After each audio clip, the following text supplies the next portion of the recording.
able to talk to us about some level of So is the mention of self-governance again. Is the mention of New Zealand then a bit of a straw man? Are we just being used as a way to kind of, as you say, get some negotiating terms and some leverage with Australia, or are you serious? Oh, look, I think people are serious. I mean, if you look at New Zealand's relationship with their other islands, like Tokelau, like Cook Islands and even Niue, Niue's free association. I mean, look, even the New Zealand website says, that they're looking at empowering the government to make better moves forward for the people of Niue. And when you're saying comments like that, that says that, they respect the traditions, the culture and the uniqueness of that island, instead of saying, look, if we're going to look after you, you have to be exactly like New Zealanders.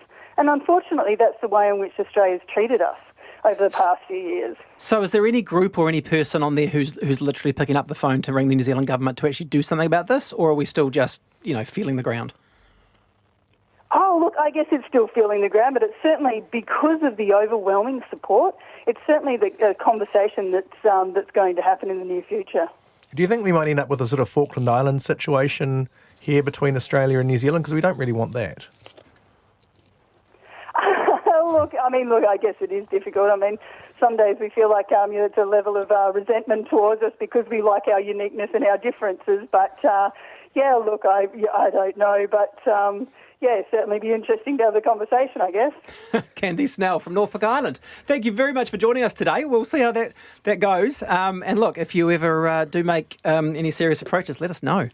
We don't want people to be the same as us, but we can't have people in here that say H rather than H. So that's the one thing about Australians. Really? Yeah. Can't have that? No. All right, in the time we've got left, let's move to Netflix, because I know you wanted to get to the Netflix thing. The Hollywood types, who might think are a bit precious, are very upset with Netflix at the moment because Netflix is trialling a feature which allows users to watch its content at different speeds. But like a podcast, you can go to, say, 1.5 speed, get through your 90-minute film in just an hour. Efficient, clean, quick. But is it absolutely desecrating the art? Some of the directors, Spider-Man to the Spider-Verse director, Peter Ramsey, says this does everything. He asked, does everything have to be designed for the laziest and most tasteless? And Jesse Pinkman from Breaking Bad says, you're taking other people's art and destroying it. What do you reckon? I think it would make a Lord of the Rings film about the right length.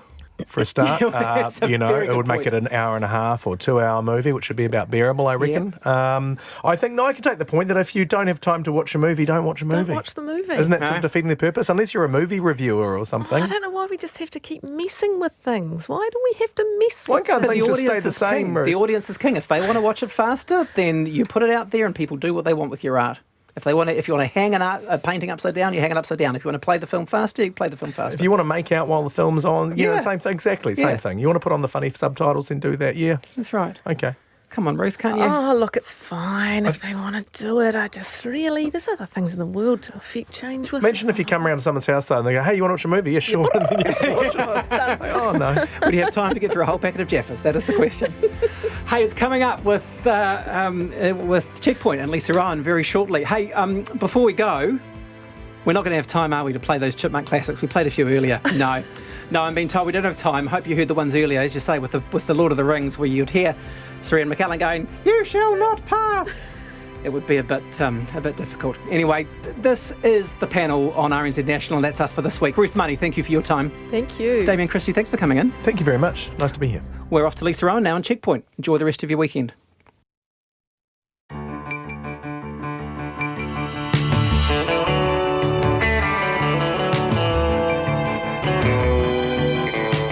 Te whakarongo mai koe ki te reo irirangi o Aotearoa. This is Checkpoint on RNZ National. I'm Lisa Owen.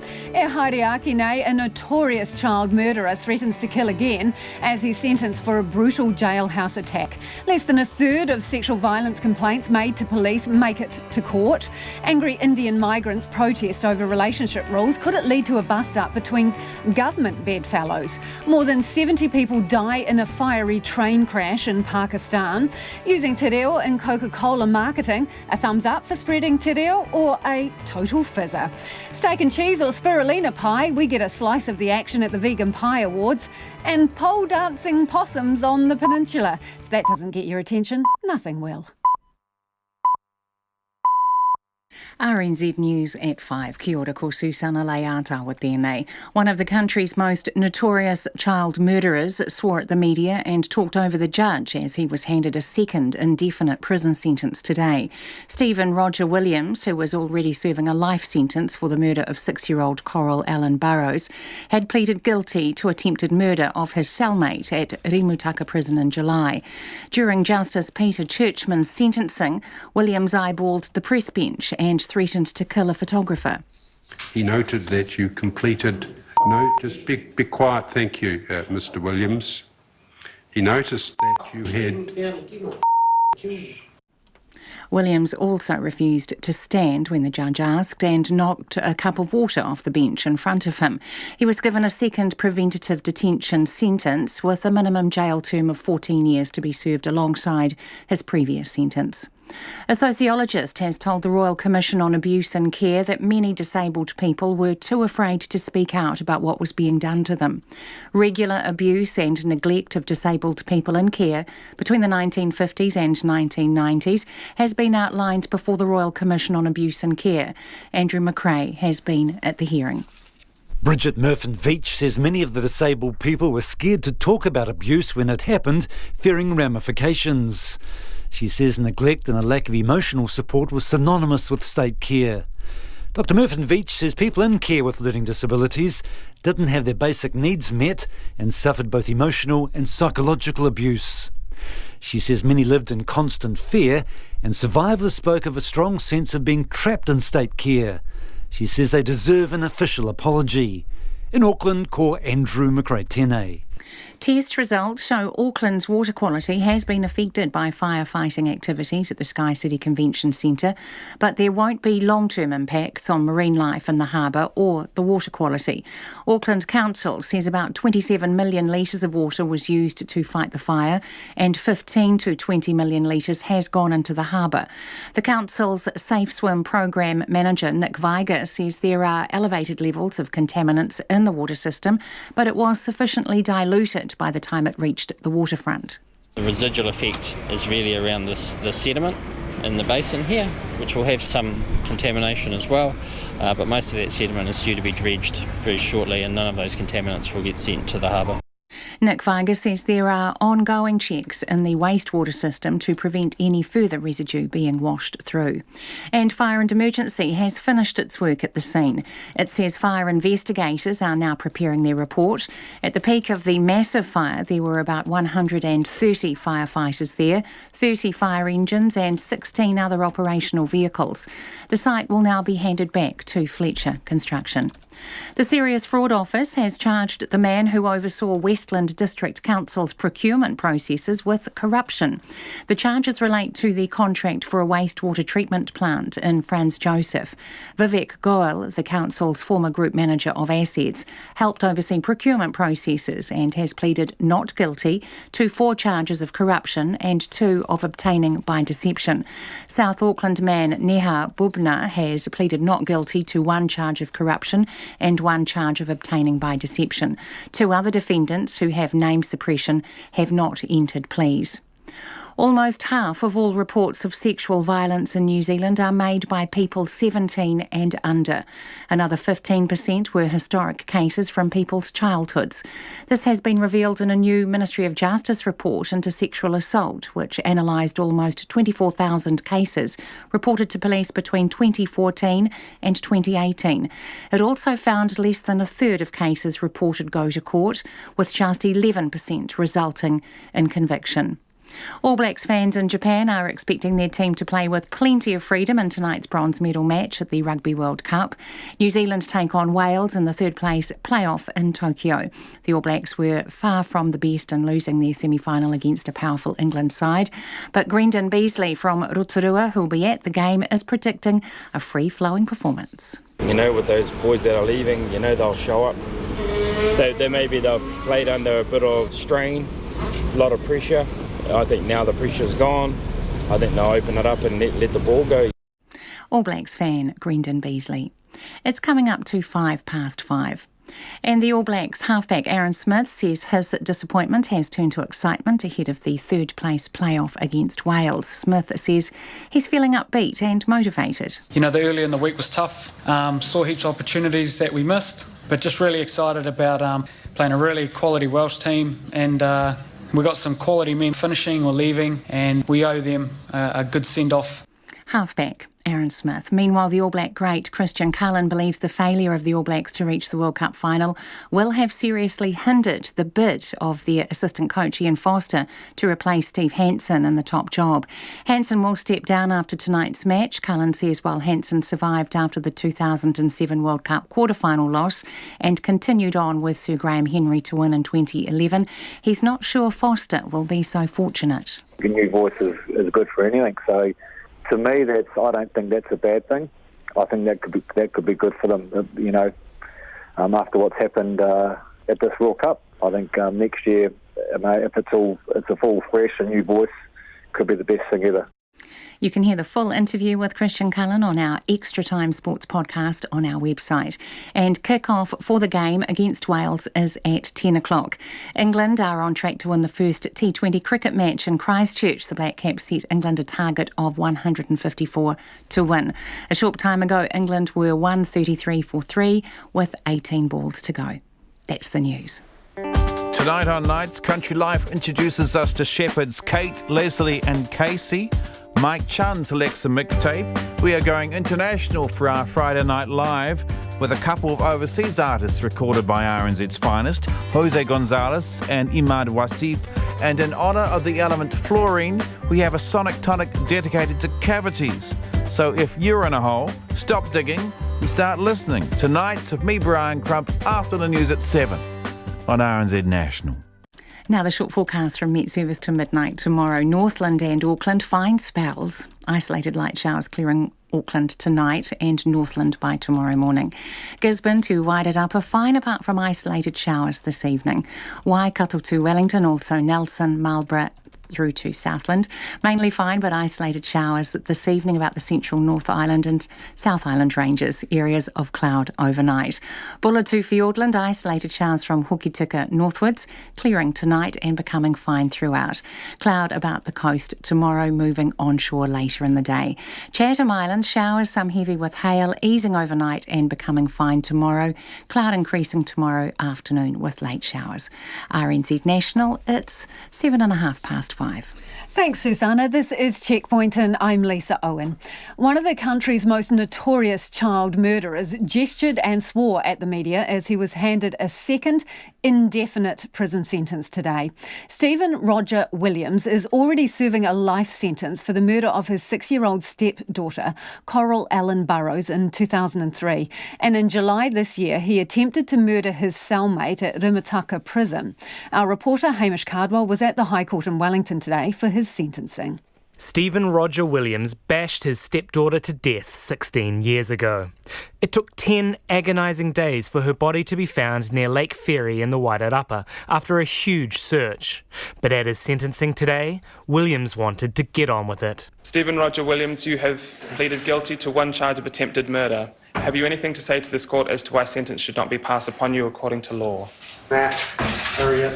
Justice Churchman says the 45-year-old attacked a fellow inmate in July because he believed he had narked on him for having tobacco hidden in his cell. He went to his cell and threw boiling water over him and then began striking him in the neck area with a sharpened plastic knife.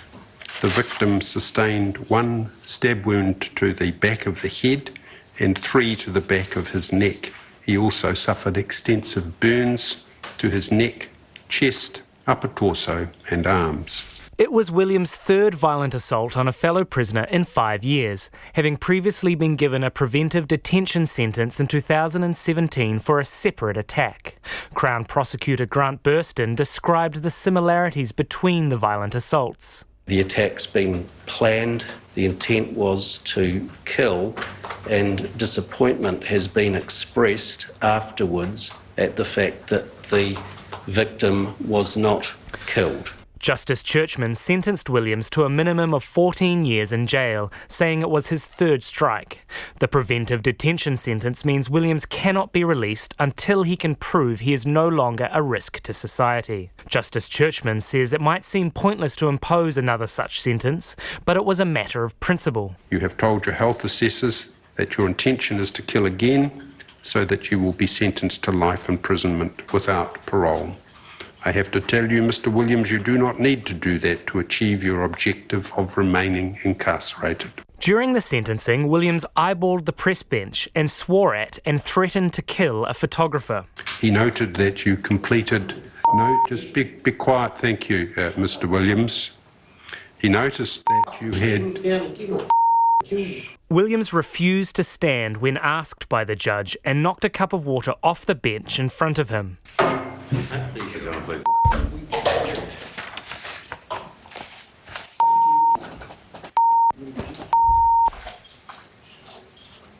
Mr. Registrar, the court will now adjourn. Williams, who has 98 previous convictions, had refused a lawyer and did not offer a defence in court. Rimutaka Prison said in a statement it reviewed his security classification at the time of the most recent attack and found it appropriate. It says assaults are often spontaneous, as was the case with this one, and he will remain classified as a maximum security prisoner. In Wellington for Checkpoint, ko Hamish Cardwell, TNA. Interested in your thoughts on that. What do we do with someone who seems to have nothing to lose? Does it mean anything to sentence them again to preventative detention? Let us know your thoughts. Text us on 2101, tweet us at Checkpoint RNZ, or you can send us an email, checkpoint@rnz.co.nz. The Immigration Minister, Ian Lees-Galloway, has directed his officials to come up with a solution so Indian immigrants aren't unfairly excluded from obtaining partnership visas.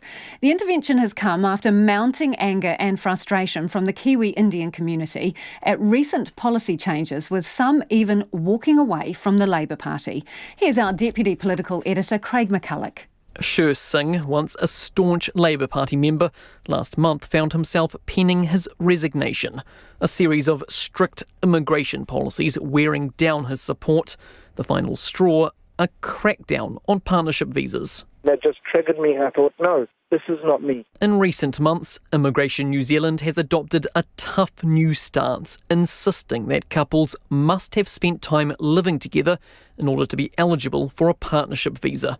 For those with culturally arranged marriages, it's near impossible to meet the criteria. To a point, it's disrespecting our culture. Mr Singh's comments have not gone unnoticed. Indeed, a growing chorus from the Kiwi Indian community, frustrated and angry. A public meeting and rally are both planned for this weekend. The minister responsible hearing the calls. We value the Kiwi Indian community. They make an enormous contribution to our society, to our communities and to our economy. And I am hopeful that Immigration New Zealand will be able to find a solution. Ian Lees-Galloway has directed Immigration New Zealand to reconsider its new practice while still staying within the government's policy. I've asked them to look at what is possible and to come back with options on how we can ensure that people who are in genuine culturally arranged marriages have the opportunity to bring their partner to New Zealand. For Shur Singh, it's a glimmer of hope, but just a glimmer. There's a difference between saying and doing, right? I want to see something solid. We need a plan in place. And if there's a plan in place and we see that in writing, yes, then maybe I might think of going back, but I can't promise that. Not much enthusiasm either from Alistair McClymont, an immigration lawyer who's now calling for all the cases declined over the past month to be reviewed and reconsidered. He says the policy change should never have happened, and it's taken too long for a back down. It's taken the minister a month. Why has it taken a month? Well, it's been because of the communities who have been lobbying their MPs. It's because the media running news stories. I mean, do we have to wait for that to happen before the minister realises that his department's made a stuff up? I want this to be dealt with quickly, and I hope that they'll be able to come back to me as soon as possible. But the minister could yet face another roadblock in New Zealand First. Its leader, Winston Peters, has previously taken credit for the tougher stance. And speaking from Japan, he suggests any change would need his party's sign-off. Until we see what that so-called solution is and approve it, it will not be a fact. Yet another potential pitfall for the coalition government to navigate, and two parties speaking to two very different constituencies. From Parliament for Checkpoint, Craig McCulloch. It's just almost gone 5:15. This is Checkpoint on RNZ National. Coca-Cola is an instantly recognisable brand backed up by a well-oiled marketing machine, telling us that things go better with a Coke. We can taste the feeling, and it's always cool. But its campaign, including Te Reo Māori on bottles and cans, urging us to share a Coke with a queer and whānau, is a fizzer with One Māori Health organisation. Sela Hart of Hapai Te Hauora says it's disappointing that a taonga is being used to sell something that's doing Māori no good. The use of our Indigenous language, which is a taonga to Te Ao Māori, is really disappointing to see being used as a marketing ploy to our communities. A marketing ploy that is going to continue to keep our families, our whānau, our communities addicted to these sugary products, because we know the effects that it is having every single day with our tamariki being having to have teeth removed, with our whānau that are struggling with obesity, with our whānau that are struggling to, live a healthy and well life. So what would you say directly to the Coke company? I think that it opens up the opportunity to have a conversation. I think that, we advocate strongly for enabling healthy outcomes within our communities, with our whānau and population groups. But I also understand that there is the business side to this. And so where are we going to meet in the middle? Where is there going to be an opportunity for us to actually have some input into designing an environment in which is going to keep our tamariki safe from harm from these sugary drink products that is contributing to bad oral health and can contribute to obesity in the future? But also I think that it comes back to who is advising these companies on the use of our language, and if there is a conversation being had, that it would be really great if we could also have that same conversation with the industry as representatives in-house for the well-being of our Māori population. Do you think they should be taking cultural advice if they're using te reo on their products?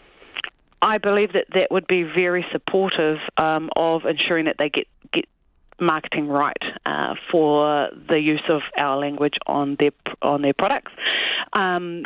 Essentially, what it boils down to is that these products were not part of our whakapapa, they weren't part of our history, and so we are now realising that in this new environment, in the new age, we have to now tackle instances such as this, where our beautiful native language is being used as a marketing ploy on a product that was never part of our history. And so I just want to take it back to that, as if we are trying to enable health and well-being for all, we should also be mindful that these products didn't ever have a place in our society back when this language was fluently spoken by all of our people. And that was Sela Hart of the Māori Public Health Organisation Hapai Te Hauora. Let us know what you think about that. Should te reo be used in the marketing for Coke?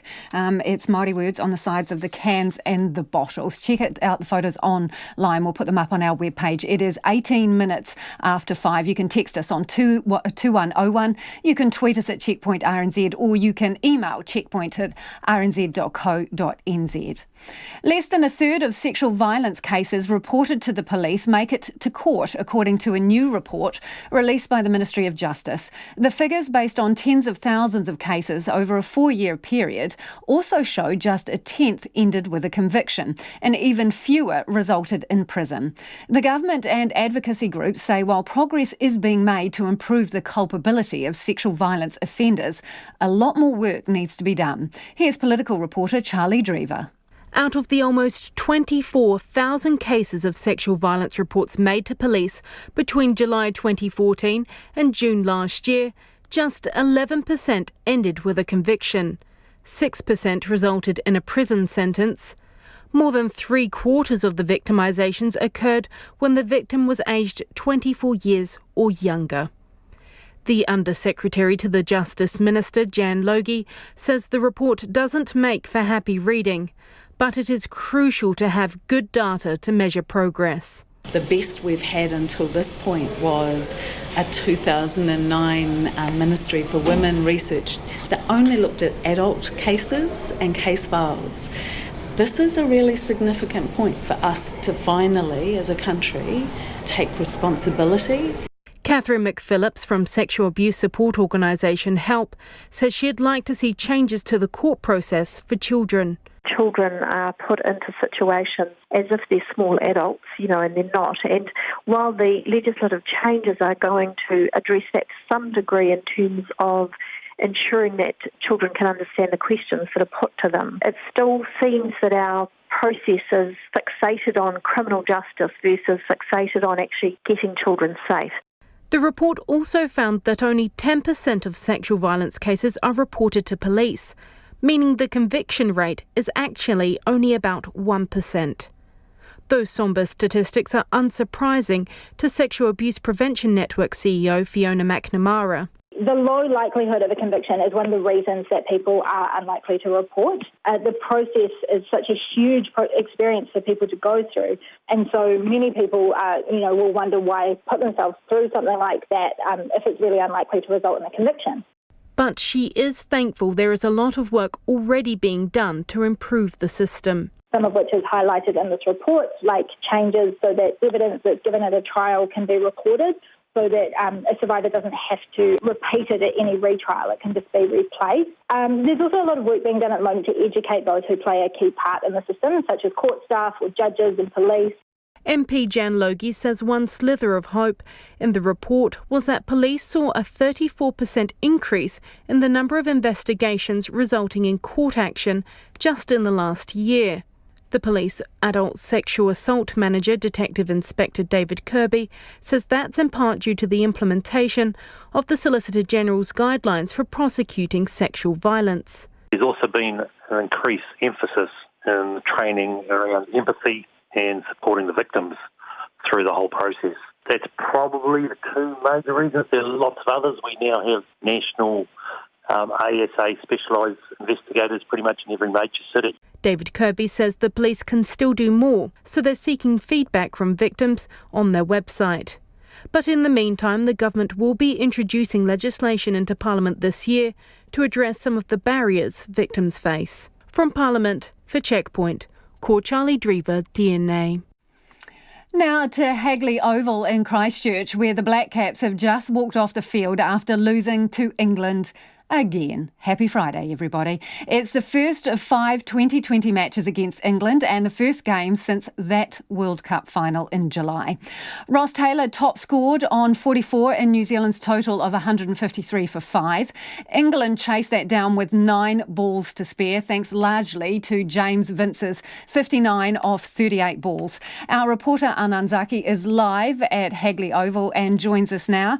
Anand, we only used up 5 wickets. Should we have come out swinging more? Yeah, it seems like it, Lisa.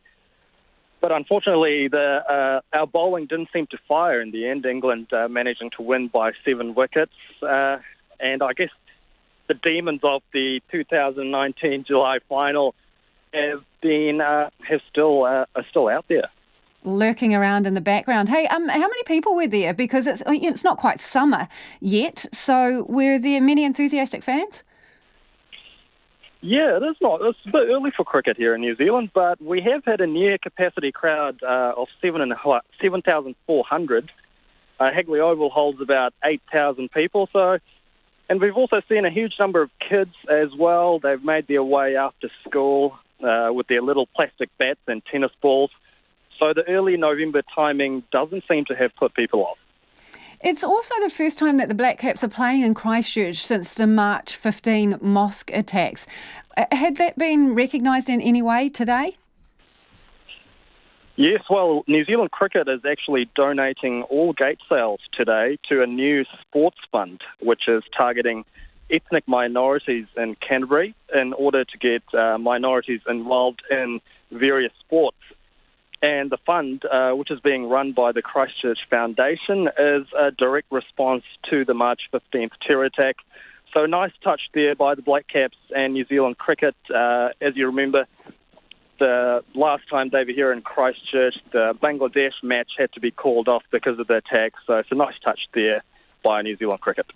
Absolutely. Thanks for that. Anand Zaki, who was outside Hagley Oval there, where sadly the Black Caps lost against England again. Clipped wings and a docked tail hasn't stopped a retired Air Chatham's aircraft making one last epic journey across the North Island, but this time on the back of a transporter. In extraordinary scenes for motorists travelling between Auckland and Wanganui over the past couple of days, the fuselage of the Convair 580 weaved its way through Matamata, Taupo and Taihape on its way to its new home in Wanganui. Wanganui Councillor James Barron is the lucky owner. Now, if you're watching us tonight on Facebook or Freeview Channel 50, you will want to see these pictures. Late this afternoon, I asked James what he was going to do with the plane and where he was going to put it. We've got this suburb of Wanganui called Castlecliff. Has been it had a bad reputation and stuff for a while, but it's rapidly renewing. We've been a part of that, so it's coming down to Castlecliff, and it's going to be on the bottom of our property there. It will be sitting up over a pond or a lake, if you like, and it's going to be initially, the initial build will be technically as a secondary dwelling, and then we'll do the required consents and resource changes to actually use it as an Airbnb. No pun intended. So are you going to gut the inside? No, we're actually going to keep as much of it as possible. I mean, it was a working airliner up until early last year, I think. They so as far as a start point for a out-of-the-box accommodation, it comes insulated, lined with, so it's actually quite a good start point. So we're not going to gut it. We want to keep as much of the flavour of it as much of the original as possible. For instance, the dining will be two aircraft seats just turned around to face each other with a table in between. But obviously there will be large-scale changes required inside to make bedrooms and living areas. But what's the site like? Bathroom and kitchen. What's the site like? I mean, is it going to be easy to kind of chuck this thing down the bottom of your garden? Not too bad. We're well down the track with BPL Engineering, which is like a Wanganui firm. The soil testing, what we need to do. So it's not, the thing about this is it's not sitting on the ground. It's actually just supported on poles, holding it above the ground. So it barely touches the ground, really.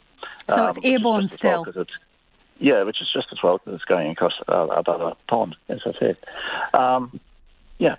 Are you a pilot? Do you have a pilot's license? Are you a plane spotter, or what's the attraction here? No, I'm not an aviation geek at all. I may be on the way to becoming Flight 101. You don't buy an aircraft without.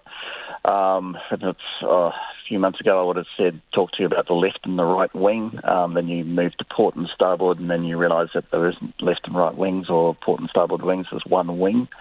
No, I'm not I just think she's a fabulous thing with a great history, and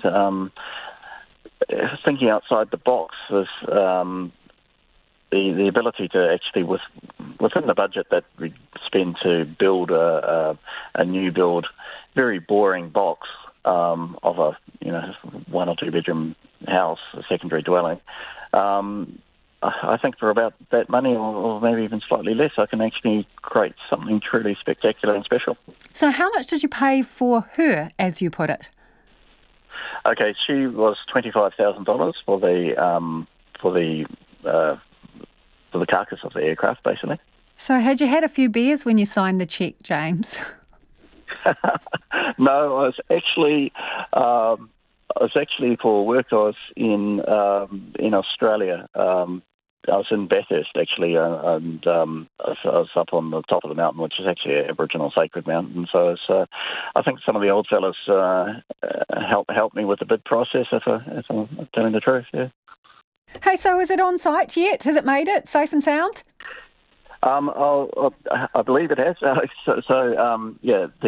It came down this morning. We had a John Mahi, I call John. He's the leading kamātua in Wanganui. Came out and did a waiata and blessing on her as she came in. Then we offloaded firstly the wings and the other parts which came down on another. So there were 2 loads came down through the country. The fuselage, which is what all the photos are of, and a second wide load with the wings and the tail and a few other bits. So they came down. So we had the combined convoy, although it wasn't 2 separate convoys, was 2 massively oversized trombone trailer unit, truck and trailer units, 3 pilot vehicles for each unit. We had two media cars and another car, so that's a total of 11 vehicles. Not a small operation. No, it sounds like an epic final journey. Hey, best of luck, and yep. maybe we can book in once she's done for a night. Sounds awesome.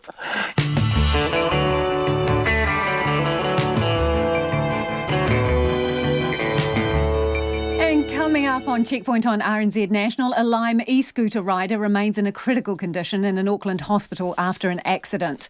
At least 74 people die after a train catches fire in Pakistan.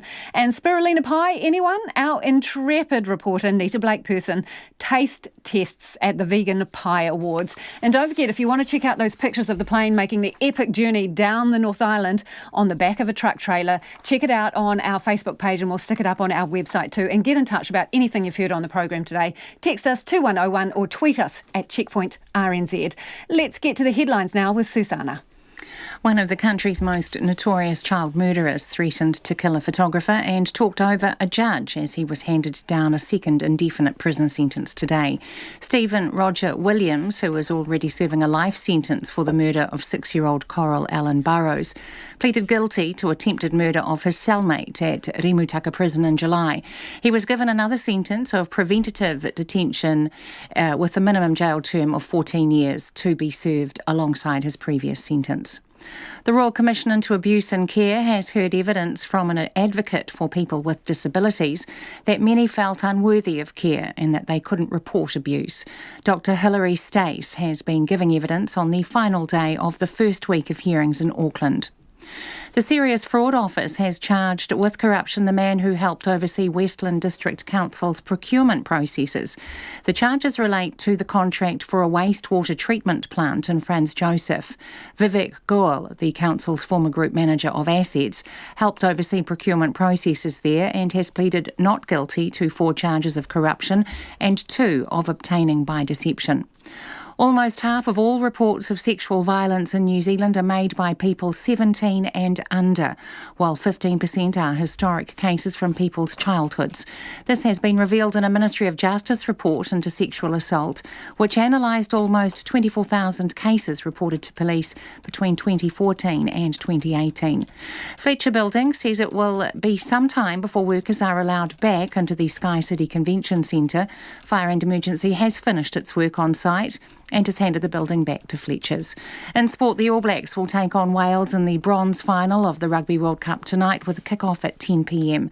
Halfback Aaron Smith says his disappointment from last week's loss has turned to excitement ahead of tonight's game. Those are the latest news headlines from RNZ National. Our next news and weather update is at 6. Thanks, Susanna. This is Checkpoint and I'm Lisa Owen. You've tuned in just in time to hear the business news of the day with Nona Peltier. Hi, Nona. Consumer confidence. Okay, so what? The lever's gone upwards, positive, bounce back. What's the reason? I think it might be low interest rates. Yes, I think that's been almost enough to make people feel quite happy.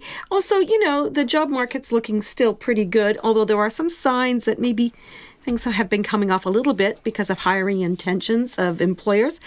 Although it's not clear, it seems that consumers are more confident about their current position than they have been for a while, but much more confident when it comes to their future outlook. So that's interesting. Whose survey is this? This is the ANZ Consumer Survey. It's a monthly survey, and it's the one that we typically look at when we talk about consumer confidence. It's a big survey, and it's interesting, though. There's some confusion a little bit in the results, because while consumers are saying they're confident, they're not as confident as they were to go out and buy a major appliance, which is always seen as a sort of a key indicator of people's confidence. So they're confident, but not enough to go out shopping on a major appliance. Well, that's to say 36% are, there's a confidence level there, but down 5 points from last month. Do we take that to mean they're squirreling away their spare cash just in case things go belly up in some way? There's so much uncertainty. It's hard to say. We've seen it in all types of indicators. We're seeing this uncertainty. So why shouldn't consumers feel a bit like that? Understood. Investors in this failed insurance company, CBL, and we've heard a bit about this over the last month, they're taking legal action against the former directors. This is interesting because of other recent cases, isn't it, Measles? So what are they hoping to gain? Okay, so this is going to be a class action. This is investors getting together to go after CBL's former directors. So they're saying that the former directors withheld material information from the markets. Possibly there was some insider trading going on, and basically they misled the market. And so investors feel like they were, done down by the former directors and are going to take a case against them in the court. And, when the company listed in 2015, it was worth about $750 million when it finally collapsed in early 2018. Basically, now it's been wound up. So, it's a terrible story of, a lot of things that went wrong there. And, so the investors are going to have a go. Has it been a happy day on the markets, Nona? Not really. Okay. Not really. What we have, I wish I could say it was. Our market fell 0.25%, down 26 points to 10,762. And that's partly because there's a lot of conflicting statements out there where it comes to how things are traveling in Asia in terms of manufacturing. So on one hand, we had some poor manufacturing data out of China yesterday. But the private sector came up with some better numbers than we had from the public sector. So, okay, what does that really mean? I'm not sure. But certainly in Japan, South Korea, and Taiwan, the manufacturing sector was down. So the mixed messages there. And that uncertainty is also attached to those trade talks. On again, off again. We don't really know what's happening. Some Chinese negotiators put a bit of a dampener on that, sort of suggesting that it wasn't as good as people were hoping. That's weighed on sentiment. And, of course, the global headwinds that we keep seeing. The central banks are, what way should we go with interest rates? All of that stuff. And so, that's what we ended up with. And the dollar trading at 64.3 US cents, which is better than we've seen for a while, right? Yeah. 93.1 cents Australian, also a little bit better. But 49.7 British pence. There you go. The stubborn pence still under the 50 mark. Still the same way, yep. Thanks, Nona. Nona Peltier with our business wrap. And let's head overseas now. At least 74 people have died after a train travelling between the Pakistani cities of Karachi and Rawalpindi caught fire. Officials say many of the victims perished as they tried to jump off the burning train. The huge blaze spread to at least 3 carriages. Another 40 people have been injured, and officials say the death toll may rise. Here's the BBC's Secunda Kumani and a warning. Some of this story may be disturbing.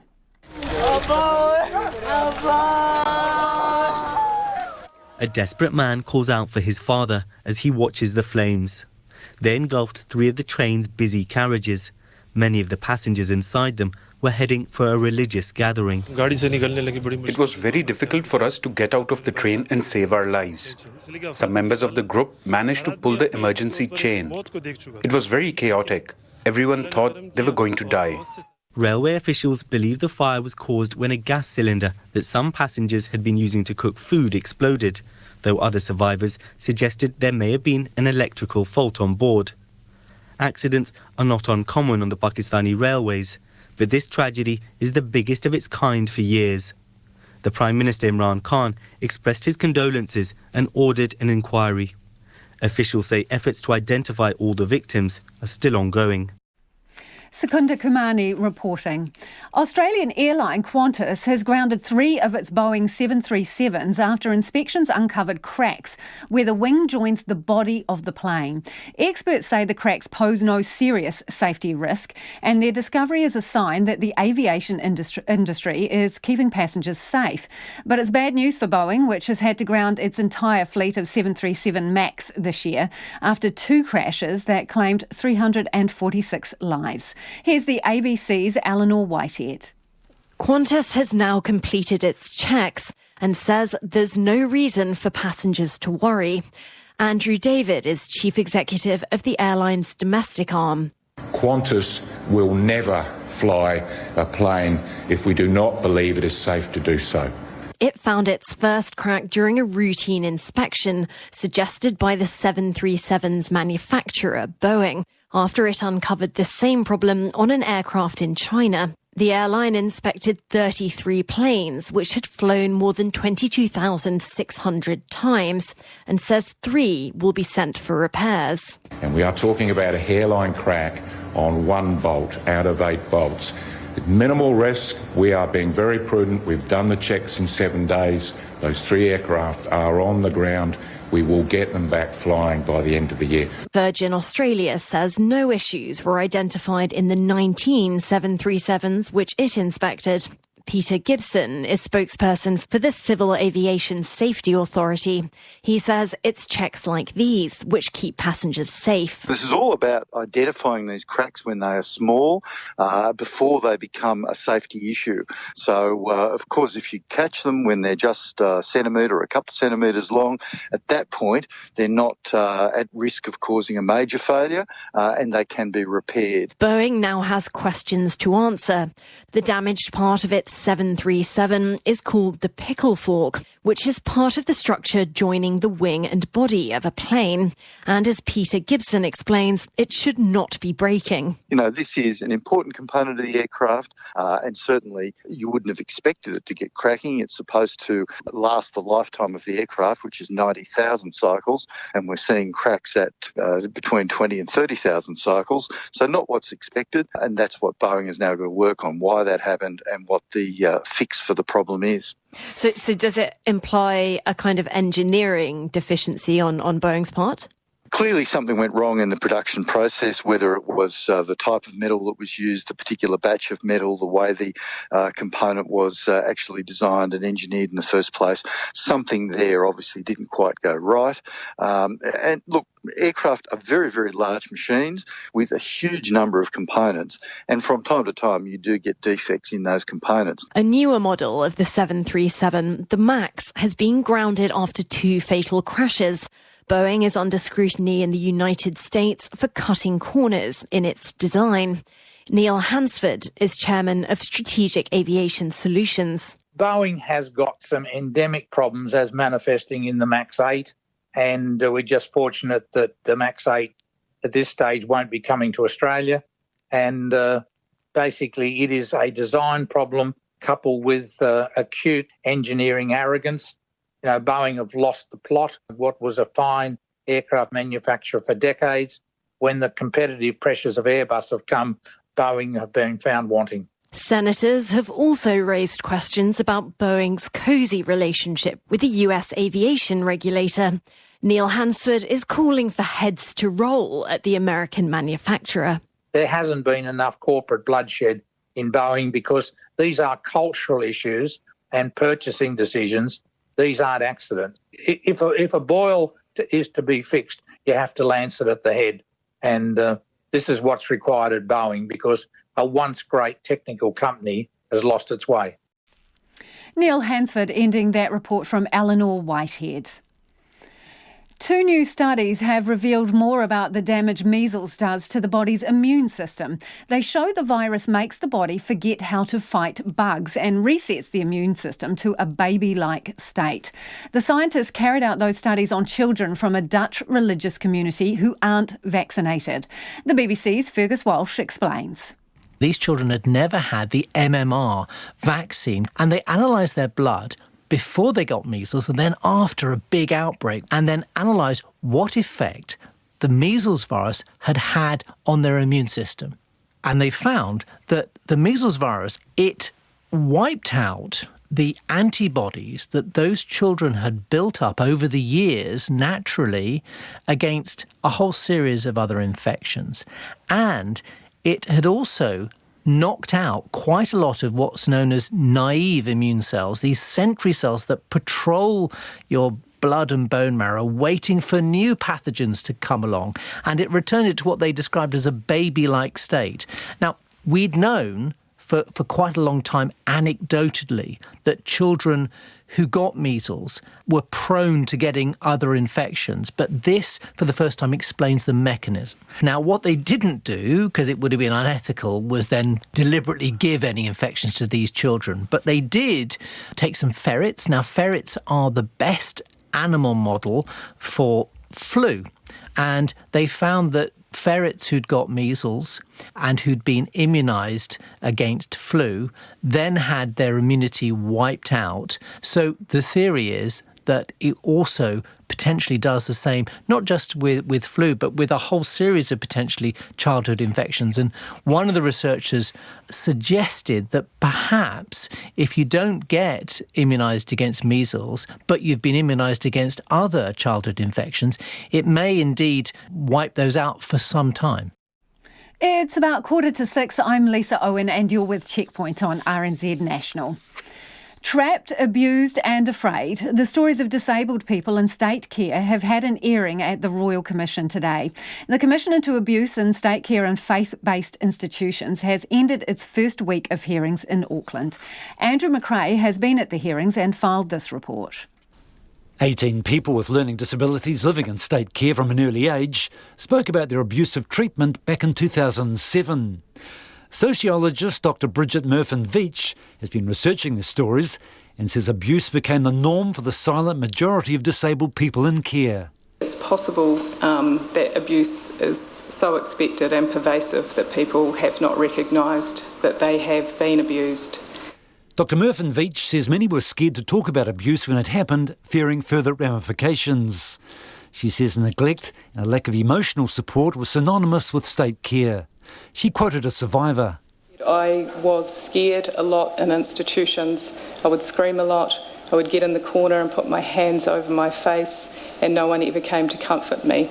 Dr. Murphin-Veach says people in care with learning disabilities weren't given basic needs, lacked stimulation, and suffered both emotional and psychological abuse. She says many lived in constant fear, so they put their own protective mechanisms in place. One person, she reported that she simply chose to stop talking. Talking got her into trouble, and the response to people's perceptions about her and her behaviour meant that it was safer for her to not talk. Survivors also spoke about control and restraint at the hands of those entrusted with their welfare. Including being told, but not limited to, when to shower, when to shave, when to eat, when to dress, when not to dress. She says the victims strongly felt they were trapped in state care. If you run away, they put you in pyjamas and on the bed table. You had to stay in pyjamas all day while others had their clothes on. You had to sit in one corner by yourself and you don't have your friends around you. Dr. Murphin-Veach says sexual violence seemed to be an inescapable and unchallenged reality for a significant number of disabled in state care, and many perpetrators were never held to account. For example, one survivor was sexually assaulted at knife point by an older peer when she was 11. Despite being able to point him out, there was no sense in her story that the perpetrator was punished. Dr. Hilary Stace is an historian, disability rights activist and mother of an adult disabled son. She says nothing about disability support now or in the past shocks her. Dr. Stace says an official apology to survivors is needed. So I think we really need that apology from the top for this whole over a century of eugenic-based state policies targeting disabled children, young people and adults. It was wrong, it was unjust, and its legacy lingers in ongoing reports of disability, discrimination and abuse. Dr. Stace described many of the survivors of abuse in state care as heroes. The Royal Commission resumes hearing more evidence next week in Auckland. In Auckland for Checkpoint, Ko Andrew McRae Tēnei. Let's take a complete change of direction now. A dock ranger has just taken up a very specialised 5-year role in Canterbury's Banks Peninsula. Oscar Ashton's new full-time job is hunting wily possums that have learned how to climb concrete power poles. Our reporter Katie Todd has the story.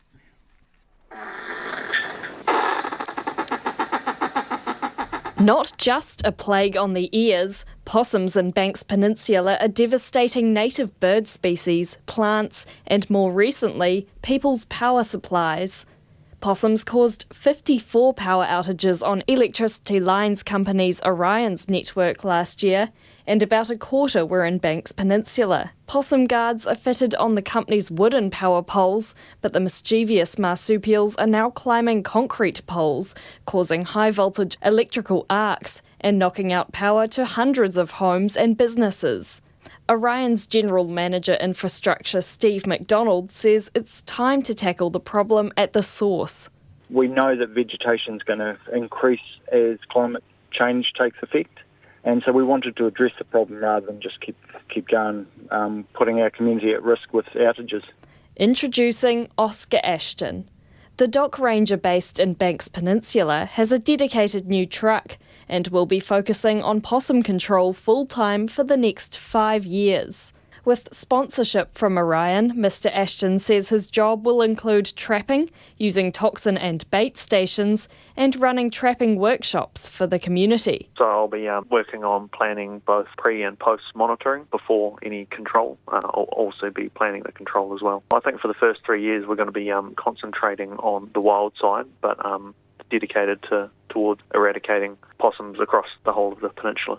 Doc's already pledged to make Banks Peninsula predator-free by 2050 by working with 11 other councils and community groups. The burgeoning possum population poses a major threat to forest canopies, and they're known to feed on native birds, fruits, flowers and buds, even raiding the nests of tui, kereru and piwakawaka or fantails.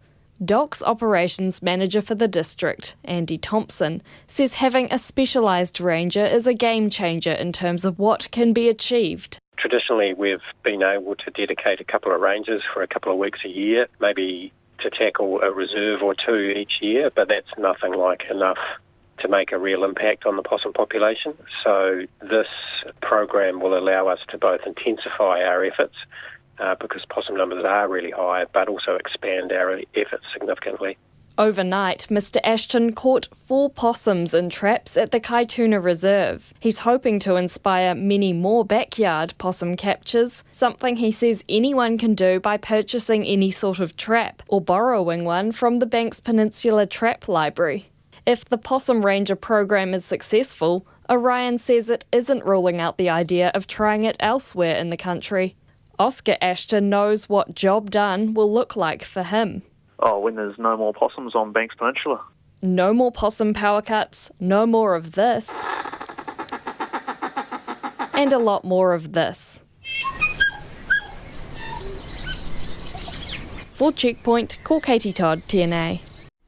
Adaptable little critters. If you want to check out the photos in that piece from Katie Todd, we'll put it up on our Facebook page and online, and you can see them sitting proud as punch at the top of those power lines. It's Friday, and for many New Zealanders that means Pie Day, a lunchtime treat of mince and cheese or maybe steak and mushroom to round off the week. But what about a traditional meat pie that doesn't actually have any meat in it?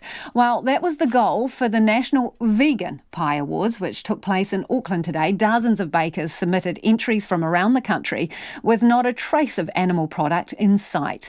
New research out this week revealed about a third of Kiwis are opting to cut back or cut out meat. So we sent our cameraman Nick Monroe and reporter Nita Blake-Person along for a meat-free feed. Can't get enough, can't get enough, can't get enough, no. Can't get enough, can't get enough, no. Can't get enough, can't get enough. The classic Kiwi pie with a bit of a twist. It looks like a meat pie, tastes like a meat pie and smells like a meat pie. But there's one major difference. It's an exclusively vegan competition or plant-based, so it means that there are no animal products whatsoever. We don't want to miss out just because we choose to eat plants, and everyone can eat plant-based pies.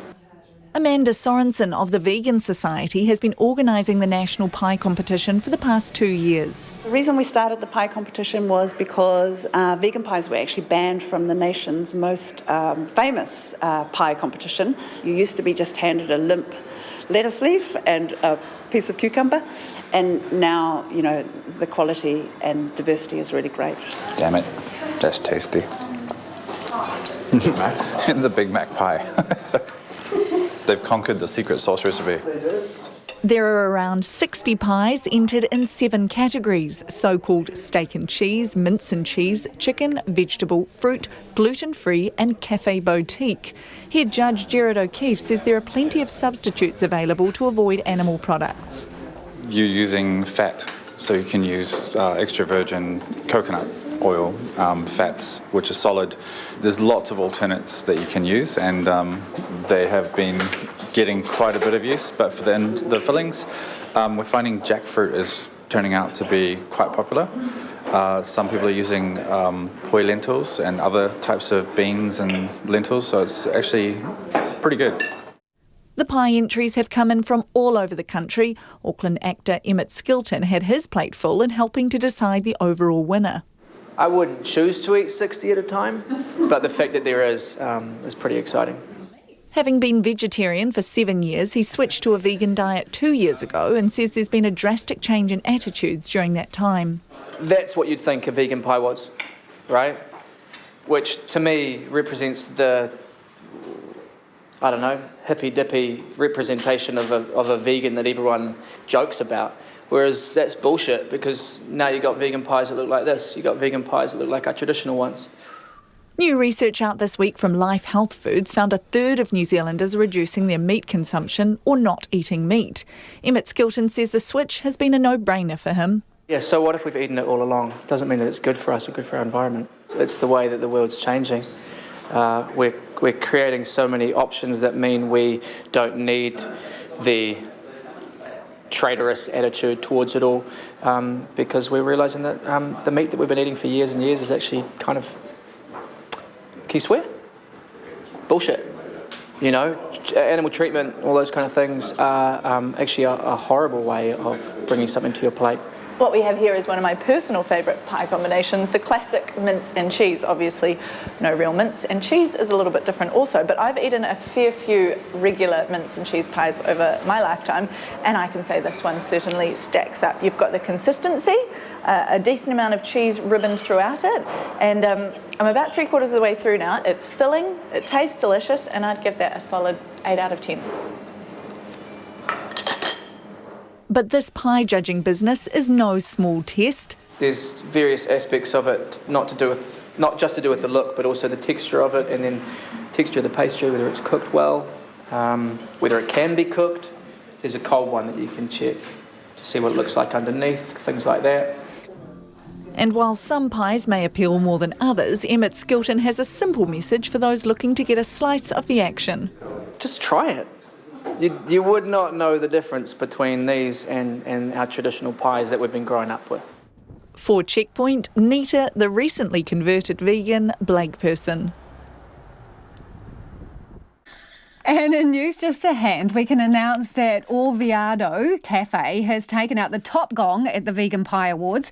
The Porirua Cafe's winning entry was a barbecue jackfruit and cheese pie. Let us know what you think of all of that. Have you cut down on meat recently and why? Text us on 2101, or no, you're not going to. Still eating the meat? Tweet us at Checkpoint RNZ. Time for some of your feedback on Coca-Cola using te reo on bottles and cans. Jack says, sure, use te reo to advertise Coke if you think it's okay to use it for cigarettes too. More use of te reo is a good thing, but not for Coke, for goodness sake. The last thing New Zealanders need is to identify with a product loaded with sugar. Jack goes on to say, if there's one thing we can do to improve the health of our nation, we should wean ourselves off massive doses of sugar, and that means ditching soft drinks. And this other one from Stephen. Stephen says, my guess is te reo is being used by marketing organisations for no other reason than as a market ploy to try and capture the attention of a particular market segment. However, te reo is an official language of New Zealand, so it should follow that permission should not be needed to use it, even in a marketing situation where where the products are probably losing market penetration because they no longer carry that once universal glitzy acceptance. Thanks, Stephen, for your feedback. I should say that we did contact Coke and ask them for comment on this issue. No response yet. On the Immigration Minister directing officials to come up with a solution so that Indian immigrants aren't unfairly excluded from obtaining partnership visas. And this person says what both items from RNZ today failed to address is why the policy has changed. The idea that the department has made a stuff up is BS. Don't you actually look at the immigration process from India, and in particular the endemic fraud and attempted bribery at almost every stage, says Glenda. So many of the migrant applications to this country are fraudulent that the system checking them is simply overwhelmed. RNZ News at 6. Ngā mihi nui ko Susana Leata tēnei. A notorious child murderer has been given a rare second indefinite prison sentence after trying to kill his cellmate at Rimutaka Prison. Stephen Roger Williams is already serving a life sentence for murdering 6-year-old Coral Allen Burrows in 2003 and a preventive detention sentence for a violent attack on an inmate in 2017. Hamish Cardwell was at today's sentencing in the High Court in Wellington. In July, Williams threw boiling water over his cellmate and stabbed him in the head and neck, his third violent assault on a fellow prisoner in 5 years. Justice Churchman sentenced Williams to a minimum of 14 years in jail, saying it was his third strike. Williams swore while the judge was giving out his sentence. He also glared at the media bench and threatened to kill a photographer. The Ministry of Justice says it's rare for someone to have been given a second preventive detention sentence, happening fewer than 10 times in 40 years. This is Hamish Cardwell. A Kiwi Indian man who quit the Labour Party in protest over tough immigration policies has expressed cautious optimism about a possible change in approach. Immigration New Zealand recently made it much more difficult for those in culturally arranged marriages to receive partnership visas. But after a community backlash, the Immigration Minister Ian Lees-Galloway has directed officials to explore solutions so those cultures aren't unfairly excluded. Sher Singh, who resigned from the Labour Party last month, says the minister's words give him a glimmer of hope. There's a difference between saying and doing, right? I want to see something solid. We need a plan in place. And if there's a plan in place and we see that in writing, yes, then maybe I might think of going back, but I can't promise that. The Immigration Minister has asked the department to report back to him as soon as possible. Test results show elevated levels of contaminants in Auckland's water system after last week's fire at the Sky City International Convention Centre. But the Auckland Council says there won't be any long-term impacts on marine life or water quality. Chen Liu reports. The council says about 27 million litres of water were used to fight the fire and 15 to 20 million litres ended up in the harbour. But it says the water was sufficiently diluted by the time it reached the waterfront, so the long-term impact on water quality is minimal. The council says the contaminants are from the burnt materials in the building and cars submerged in the basement. Sky City says it's still trying to get the remaining cars out of the lower level of the basement car park. Kuo Chen Liu Ho. Fletcher Building says it will be some time before workers are allowed back into the convention centre. Fire and Emergency has finished its work on site and has handed the building back to Fletcher's. Access to the site is restricted before safety and structural assessments are completed. Fletcher says it will take some time to understand the extent of the damage as it needs to assess every floor. Traffic restrictions in central Auckland will remain in place over the weekend. A fresh spate of wildfires have roared to life in Southern California, destroying homes and forcing evacuations. The most destructive blaze erupted in the national forest above San Bernardino, roaring downhill into the town. The fire destroyed or damaged at least 6 homes before firefighters got it under control. Fires across California over the past week have led to mass evacuations, power cuts, and the governor declaring a statewide emergency. A disabled rights activist says many disabled people in care felt they were unworthy of help and felt they couldn't report abuse. Dr Hilary Stace has been giving evidence at the Royal Commission on Abuse in Care, which has ended its first week of hearings in Auckland. She says disabled people in care felt pressure not to report abuse. And also the sad reality that an abusive care worker is better than no care worker. Disabled people feeling they were unworthy of good care or deserving of abuse. Dr Stace says there was collusion by authorities to protect the perpetrators of abuse. A campaign urging people to share a Coca-Cola with kuia and whānau is being criticised by a Māori health organisation. The global company is putting te reo Māori on bottles and cans. Sela Hart of Hapai Te Hauora says it's disappointing a taonga is being used to sell something that is doing Māori no good. A marketing ploy that is going to continue to keep our families, our whānau, our communities addicted to these sugary products, because we know the effects that it is having every single day with our tamariki having to have teeth removed, with our whānau that are struggling with obesity. Sela Hart from the Māori public health organisation Hapai Te Hauora. Coca-Cola is yet to respond to the criticism. It's 6:05. The All Black skipper Kieran Reid says the process for preparing for a game after a big loss is very simple. He admits tonight's Rugby World Cup third place playoff against Wales is not the game they wanted to be involved in this weekend, but he says the players don't need much motivation. A test match, a game, putting the All Black jersey on. You know, when we look at the what it means to us, to previous All Blacks, to New Zealanders, it requires and dictates that we go and put a performance on the board. So that's basically all we've had to do in that regard. The game starts at 10 o'clock tonight. Meanwhile, All Blacks great Christian Cullen believes New Zealand's failure to reach the final will have seriously hindered assistant coach Ian Foster's bid to replace Steve Hansen in the top job. He says while Hansen survived similar circumstances in 2007, he's not sure Foster will be so fortunate. England have beaten New Zealand by 7 wickets in the first 2020 match at Hagley Oval in Christchurch. The Black Caps made 153 for 5 in their innings. Defender Claudia Bunge has earned her first call-up to the Football Ferns, with coach Tom Simani naming his squad for the tour of China this month. Goalkeeper Lily Ulfeld and Jana Radosevic have been involved in the Football Ferns set-up before, but both are yet to be capped. Defender Nicole Stratford could also join the others in making her debut. That's the news. On Country Life this week, meet Kate, Leslie and Casey. It's not just a job, like it is a lifestyle. Stay, that'll go, get in. Like, it's quite cool to be able, when people ask you, what do you do for a job? And you're like, I'm a shepherd.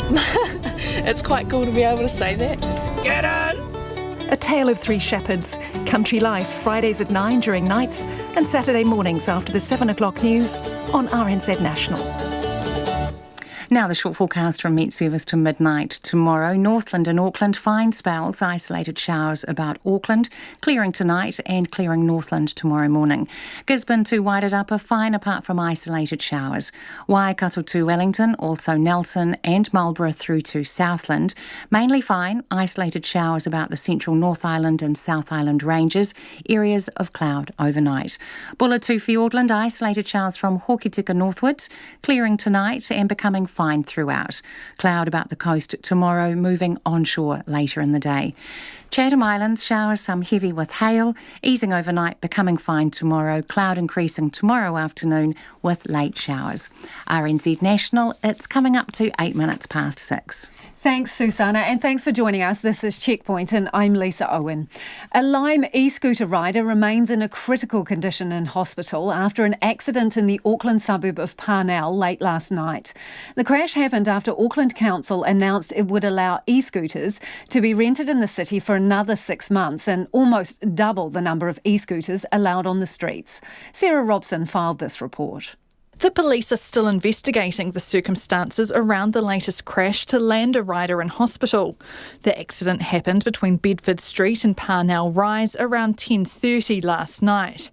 It comes after a young man died riding a scooter last month. Emergency physician James Lefebvre is warning there will be more accidents on the scooters and riders need to take their own safety precautions.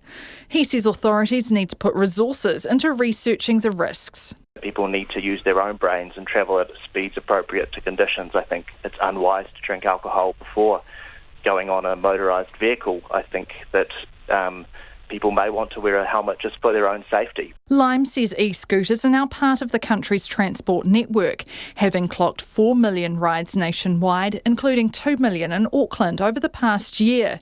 Its spokesperson Lauren Mentjock says they want more infrastructure to accommodate e-scooters. There's a range of factors at play here. We currently speed limit to 15 kilometres in a range of areas in Auckland and in other cities. That has made our riders want to ride on the footpath because they feel less safe going on the road.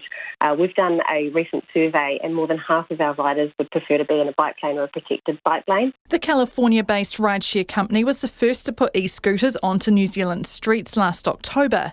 Since then, they've been joined by companies Wave and Flamingo in offering e-scooters for hire. Flamingo co-founder Jackson Love says the company has recorded over 300,000 rides on its scooters and sent 2,000 free helmets to riders. People are already using e-scooters in places where pedestrian foot traffic is sort of lower. And so, moving forward, knowing that helps to plan out where there can be sort of designated scooter paths or shared paths for scooters and other modes of transport like bikes. Auckland Council Regulatory Services Director Craig Hobbs says the benefits of e-scooters need to be balanced with the safety of people on the footpaths. Mr Hobbs says regulating e-scooters ultimately sits with central government. There's probably an equal number, and we don't have the exact number, but an equal number of privately owned e-scooters out there, and we have no control over those at all. And again, that's why we're working closely and urging the NZTA to change the regulations around these things so that there is better control. The Ministry of Transport is currently considering what and how different vehicles, including e-scooters, should be used on footpaths, shared paths and cycle paths. Feedback from the e-scooter trials around the country will feed into that work. Mō te hōtaka o te ahi, ko Sarah Robson, aho. Police are seeking sightings of a young person on Wednesday evening in relation to the death of a boy in Ōtauto in Southland. A teenager has been charged with the boy's murder and appeared in the youth court yesterday afternoon. Acting Inspector Greg Baird of the Invercargill Police say police are continuing with the forensic examination of 2 properties in the rural town today. He says police are interested in any sightings of a young person who may have been walking along the Aparima riverbank between Ōtauto and Fairfax, or anyone walking on the main road between Ōtauto and Fairfax between 6 p.m. and midnight on Wednesday. Greg Baird says police are also interested in any sightings of a youth walking in the general area of Eaton Street or Ōtauto between the same times. Anyone with information that may assist the investigation is urged to contact the police on 105. The heavy caseloads of some school counsellors are appalling and dangerous, according to their professional body. The New Zealand Association of Counsellors represents about 2,500 counsellors, including those working in schools and welfare and the justice system, as well as private practice. Earlier this week, Mike King's Gumboot Fund, a charity that provides free counselling, revealed it was out of cash after a massive rush on services, including more than $900,000 worth of counselling in a single month. NZAC President Christine McFarlane says it shows there are enough counsellors, but they need to be better funded and every school needs to have the right ratio of counsellors to students. The Key to Life charity really showed that there is enough counsellors out there who are, up until that point, weren't able to be funded to provide the service. So the other part is within the Ministry of Education, there is counsellors, but they're not necessarily trained teachers, and it has been up that they have to be trained teachers as well as being a qualified counsellor to provide counselling in a school. So there's counsellors who are qualified, experienced out there, but the funding isn't available for people to access them. They may be private counsellors, so people are not... It's like going to a psychologist or a doctor. You're having to pay so much for the service, or a plumber or an electrician, just like any other service. And people don't have the funding often to pay for the counselling that would be required for them. So how much does a counselling session generally cost you? So between, for some people, that it will be like $50 or $60, and depending on the area, I think in some of the city areas it's a bit more expensive, so $120 to $150. Right. So usually counsellors offer a sliding scale, so they're very, very altruistic in the sense of the profession. Do a lot in terms of giving more than the what would I say? Altruistic. So that's part of being a counsellor in some ways, but they still have to have money coming in to look after themselves and their family as well. So in an ideal world, would you like to see counsellors in every single school, including primary and secondary? You'd like it to be mandatory? Yep, definitely. And I'd like to see that there's in high schools that the ratio is dropped, so 1 counsellor to 400 or less. And that doesn't mean that we shouldn't have nurses and social workers, because they bring a different service and a different perspective. So I think that's really important as well. When you say you want a ratio of 1 counsellor to 400 students, what in schools where they do have a counsellor, what kind of ratios are they dealing with? They go between 250, 200 to over 1,500 students to 1 counsellor. And what are the consequences of that? That means that students have really struggled to be able to be seen as fast as the counsellors would want them to be seen, and that counsellors are working harder, longer hours, and seeing more young people than really that we would want them to be doing. So is it dangerous? There is concerns with workload, and that the young people that are coming to see the counsellors, it can present quite risky. So there may be self-harming, there may be high anxiety, stressors, low mood, all the things that we're seeing in society generally with the increase in mental health issues. So how would you characterise that scenario of potentially having 1 counsellor dealing with more than 1,000 children? If not dangerous, what is it? I think it's appalling and it's dangerous. Yeah, I think it is. I think it's appalling that we don't have a ratio of 1 to 400, maximum, preferably less if possible, and that they're not funded in all schools. Have you told the government your views on this? Yes, definitely. And NZAC, the Association of Counsellors, has been lobbying and advocating for this for many years. And what's the response? There's just not enough money? There hasn't been a clear response of why that is. Partly it's money, so it depends. Like in the government's past, sometimes it's money, sometimes it's because there's other things that they are prioritising in terms of their funding. But I think at the moment what has changed is the principals are really seeing that this is a need and are advocating for it as well. It is 17 minutes after 6. You're with Checkpoint on RNZ National, and I'm Lisa Owen. New Zealand rugby fans in Japan are gearing up to support the All Blacks in tonight's bronze medal match at the Rugby World Cup. But while most Kiwis in Tokyo aren't giving up their tickets for their team's match, there are mixed feelings for those who have tickets to tomorrow night's final. So how are All Black fans feeling about the last 2 matches of what's been hailed as a superbly hosted tournament? Clay Wilson reports from the Japanese capital. The disappointment of missing out on the World Cup final still lingers for All Blacks fans in Japan. But having come all the way to watch the former world champions, most opted to stay on for tonight's bronze final rather than head home early. Jason from Rotorua says he thinks he's more gutted than the players, but he'll be there tonight. Pretty hard to get energised when, the big goal of winning the World Cup's sort of gone now. But, they say they're going to be trying their hardest, and I suppose they'll be sending off a few of the boys. So, I hope they can pull it together and, finish on a high for us all. Despite the debate about interest levels in the third place playoff, tickets for the match have been hard to come by. Still, the demand is even higher for tomorrow's final, according to a fellow Kiwi RNZ journalist Katrina Batten met this week. On the way over, he stopped in Malaysia and had a look. He reckons he can sell his ticket for 10 grand. So he thinks that's what he's going to do. Jason and Grendon from Rotorua are with a group of 10 also trying to sell their tickets to the final. Jason says it's just hard luck for English and South African fans, saying those selling are demanding too much. Big cost coming over here for 12 days and having a good time too. So, we're in the hot seat. They should have bought their own tickets if they if they're complaining about the prices, that's just the way the world ticks over. But not everyone is looking to make a few bucks. Rich from Christchurch says he was happy to do a good deed for a mate. When we lost in the semi-final, I decided to gift my final ticket to the English mate that I'm staying with because I thought he'd appreciate it a bit more. Some Kiwis are simply ruining a missed opportunity. Ian from Riverton and his friend had tickets to the final, until they went missing on a night out on the town in Tokyo.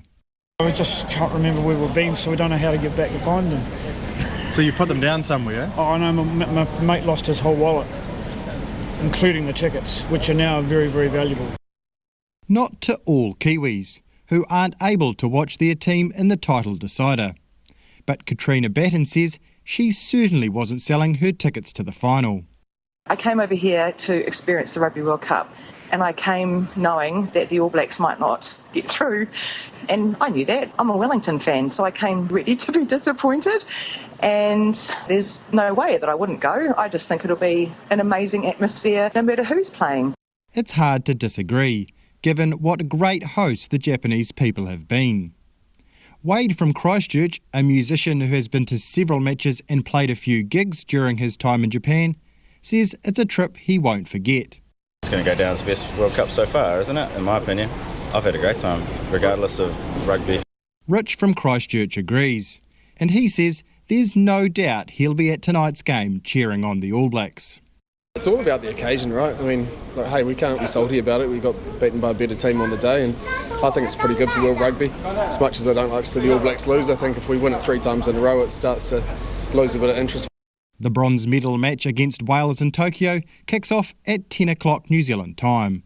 Moti hotaka o te ahi pōnei, ko Clay Wilson aho. An investigation by the BBC has found Silicon Valley's technology companies are enabling an illegal online slave market. Domestic workers are being sold on Google and Apple apps as well as on Instagram. An undercover team in Kuwait found dozens of women workers as well as a child being sold for a few $1,000s alongside TVs and cars. A United Nations expert on slavery says the investigation reveals a violation of slavery laws by the apps and app users. Here's the BBC's Jess Kelly. I'm calling about the maid you advertised on the internet. Trust me, she's very nice. She laughs and has a smiley face. Even if you keep her till 5 a.m, she won't complain. We're in Kuwait, undercover, investigating a booming black market in domestic workers. We arranged to meet a policeman who's selling us his khadama, or maid, using a popular commodity app called For Sale. Which floor? She's African, right? He's taking part in what has been called an illegal online slave market, facilitated by Silicon Valley's biggest tech companies. What's her name? Sarah, this is what we call her. I don't know what her real name is. Outside, over a cigarette, he discusses the app he's using to sell the worker. I tell you, For Sale is dirty. Be careful with it. Over the course of a week, our undercover team spoke to more than 50 sellers. Okay. Does she take a holiday? No. We Kuwaitis don't let them, to be honest. We're criminals. We arranged to meet a seller advertising an African domestic worker for $3,800. When we arrive, it's clear the girl is far younger than we were told. Shall I tell you the truth? For my sake? She's 16. She got a pleasant face. She's kind. She won't say no to you. We showed our evidence to Omila Bula, the UN Special Rapporteur on modern slavery. If Google, Apple, Facebook, or any other company is promoting apps like these, hosting apps like these, they are promoting an online slave market. Following our investigation, For Sale removed its domestic workers section and told us it would cooperate with the authorities to bring the perpetrators of the alleged crimes to justice. Facebook, which owns Instagram, told us, following an investigation, we have banned the hashtag #MaidsForTransfer as much of the content violated our policies. We also removed 703 violating accounts. Haraj, the app used in Saudi Arabia to trade domestic workers, didn't respond to us. Both Google and Apple told the BBC that this type of behaviour has no place on their application stores and that they are working with app developers to better prevent illegal activity like this on their platforms. Jess Kelly reporting. A group of teen mums have partnered with the New Zealand Opera to pen personal lullabies for their babies. It's part of an international lullaby project launched by New York's Carnegie Hall in 2011. For the first time, the project has reached New Zealand's shores with great results. Our Youth Affairs reporter Katie Doyle and camera operator Claire Easton-Farrelly visited the unit in Auckland to hear the special songs.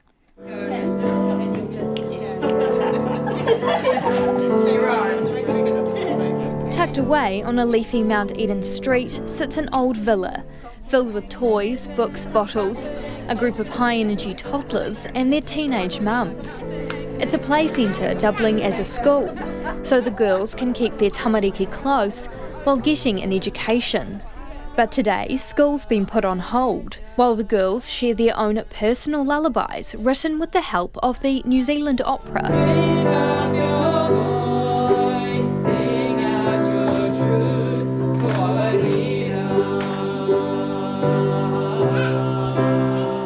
That's Portia's lullaby for her daughter Manaya. Each night she recites a set of affirmations to Manaya.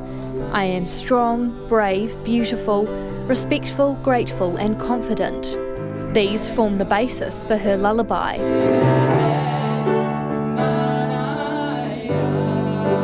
I think I wanted to put it in just as more reassurance to her, even though we say it every day. Yeah, and so that if she has a baba as well, that she can give it to her baba and change the name as, like at the end or whatever. And what was it like writing the lullaby? It was really cool. I just had to tell a bit about myself, a bit about baba, and then they helped me through the whole process, helped me with my background, what I wanted to put in, what kind of genre I was going for. And it was pretty quick, pretty easy, yeah. Portia found out she was pregnant when she was 14. She says it was nerve-wracking at first, but now she wouldn't change a thing. It's like a learn-on-the-job kind of thing. Yeah, it's good seeing her grow every day and teaching her new stuff and just teaching her just to be a person who's confident within herself, yeah. Sleepy baby, something like that, or sleepy baby, or sleep now, baby. Each week, staff from the New Zealand Opera would drive to the school and work with the girls to create their tune.